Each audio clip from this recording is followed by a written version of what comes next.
A lot of people hear militia and they kind of freak out and think it's weirdos running around in the woods. That's not the case, not with us. We are an official state militia organization under the control of the Guard and the Governor. The Artillery Company of Newport was founded in 1741. It is the oldest continuously serving military organization operating under its original charter. In the turn of the last century, they started to assemble the National Guard, and all the militia units were asked to join. This unit voted not to join the National Guard because we would have lost our ability to elect our own officers. That was actually one of the things in our charter that made us different than most other militia organizations in the United States. Most charters at that time said that the governor would appoint the officers, and our charter was the first that gave the members the ability to appoint the officers. So kind of a check and balance to make sure that the governor didn't have too much power. I'm Rob Beebe, Colonel Commanding of the Artillery Company of Newport. Colonel Commanding runs the operation, makes some of the decisions with the help of his staff. I joined in junior high school in 1994 because my stepbrother was a member, and they were doing a lot of Civil War reenacting at the time, and that was an awful lot of fun. My favorite part about working here is the history, and I really love the museum. I think that the museum is kind of an underappreciated part of Newport, so we're trying really hard to get more people through. The original mission was obviously to defend Newport and the state of Rhode Island, and that's still technically in the charter, but we're here to really preserve military history, not only of the United States and Rhode Island, but in the museum we have artifacts from around the world. Because we are technically under the National Guard, we get to have some equipment that other people wouldn't be able to have, and move the cannons on a trailer. When we leave the state, we do file official paperwork called marching orders, just to let the state know that the cannons are crossing state lines. You know, I used to be a federally licensed collector, so firearms and artillery are kind of my thing more than the uniforms, but we've got interesting pistol from World War I that tied a lineage to the Harlem Hellfighters, who were the most decorated American unit in World War I, and they happen to be an African-American unit. So I think that's really awesome. The non-weapon would probably be our original Appeal to Heaven flag. The pine tree kind of represented the fact that the protest that the British were taking our trees. The tree became a symbol of kind of rebellion. The flag was actually chosen by Washington when he got to Boston to put on ships that were loyal to the rebellion, so he could tell that they were friendlies. There was no American flag at the time, and he chose the Appeal to Heaven, basically making it the first flag of the U.S. Navy. So I think that's kind of a nice piece.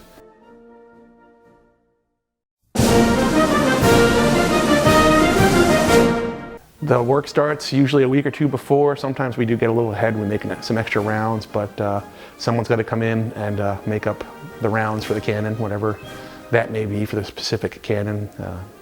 The older cannons are muzzle loaders, so it's just basically an aluminum foil package full of gunpowder. The pack howitzers are more modern, and they use a shell, so it's a little bit more involved process to load those. But my operations officer, with some help from volunteers, will come down and get those made up. They'll be ready to go usually the night before, maybe 2 nights before. After work, we'll all come down and load the cannons. So we're ready to roll and meet at the event, usually about an hour, 2 hours before the event starts. And then we get everything unloaded and set up safety zones. We're not firing cannonballs, but you're still, you know, it's still a dangerous proposition, and we have to make sure there's a clear area in front of the cannons. Active members that show up to events, we have about 30 or so. It tends to be the same handful of people that do most of the events, but on a bigger event like a St. Patrick's Day Parade in Newport, we get guys from all over New England that come down, and it's usually a good turnout for events like that. We have gone to Washington, D.C. to commission the aircraft carrier Washington, and that was interesting because there's actually some pictures around. The guys flew down in a C-130 with the Revere cannon made by Paul Revere, and that was pretty neat. When we did Civil War reenacting, we'd go down to Gettysburg, up to Vermont. It really depends. We do get calls to go to some of like the Events like the opening of the Revolutionary War Museum, you know, things like national events, they'll ask us to come down. But generally, I mean, we usually run in Rhode Island. First big event usually is the St. Patrick's Day Parade in Newport. We do the Gaspee Day Parade. We don't march, and that's in Warwick. We bring 3 cannons, 3 Revere guns up, and we're on a bridge at the end of the parade route. And any color guard, military or police, fire, color guard that goes by, we fire salute with one of the Reveres for the flag when the flag goes by. Westerly Pops is another huge one. They do an 1812 overture for the finale of the concert, and that has the 2 75mm pack howitzers and 1 Revere firing along with the 1812 overture while there's fireworks and all the churches are ringing their bells. So it's a really legit representation of the full version of the 1812 overture. It's so much fun. The Revere gun is there for looks, and the guys are in their, you know, regimentals, and he'll fire a couple times, but they just can't keep up with the music. I believe the composer said that there should be 26 cannons, muzzle loaders available to fire the 16 shots, just so they could do it fast enough and make sure if they had a misfire, they wouldn't miss. We use the 75mm pack howitzers, which, as I said, they use a shell.